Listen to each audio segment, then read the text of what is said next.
আজকে তোমাদের সাথে শেয়ার করতে যাচ্ছি ৫,০০০ টাকার এত বড় একটা মাফলারের পার্সেল প্যাকিং ভিডিও। আলহামদুলিল্লাহ গতকালকে আমাদের একটা লাইভ করার পরে ভিডিও শেয়ার করার পরে সাডেনলি আজকে সকালে একজন আপু এসে বলছে যে আপু পরশুদিনই ইউএসএ ফ্লাইট আপু চলে যাবে, যাওয়ার আগে আপু আমাদের স্টকে অ্যাভেলেবেল যে মাফলারগুলো আছে, যে কয়টা ডিজাইন সবগুলোই নিয়ে যেতে চাচ্ছে। আলহামদুলিল্লাহ যখন দেখি আপুরা দেশের বাইরে থেকে আমাদের থেকে প্রোডাক্টস নিচ্ছ তখন নিজেদেরকে অনেক বেশি লাকি ফিল হয়, কারণ তোমরা সবাই জানো যে আউট অফ বাংলাদেশ কিন্তু আরও ভালো প্রোডাক্টস পাওয়া যায়। তারপরেও যখন আপুরা দেখে ট্রাস্ট করে আমাদের থেকে নিতে চায় তখন আসলে সেই জিনিসটা অনেক বেশি ভালো লাগে।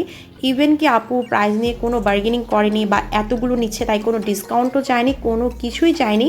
তো ডেলিভারি চার্জ সব কিছু মিলে আসলে আপু ৫,১০০-র উপরে আসে। বাট যেহেতু আপু এতগুলো মাফলার নিয়ে নিচ্ছে, দ্যাটস আমি আপুর কাছে ডেলিভারি চার্জটা নিয়ে নিই, ফ্রি করে দিয়েছে। তো ভাবলাম পার্সেলটা মানে প্যাক করার আগে তোমাদের সাথে শেয়ার করি যে আপু আমাদের কাছে এত সুন্দর সুন্দর মাফলারগুলো নিয়ে নিচ্ছে আর অল্প কিছুই স্টকে অ্যাভেলেবেল আছে। তো তোমরাও যদি চাও তোমরা কিন্তু নিয়ে নিতে পারো, ছোট বড় সবাই কিন্তু এগুলো চাইলে ইউজ করতে পারবে।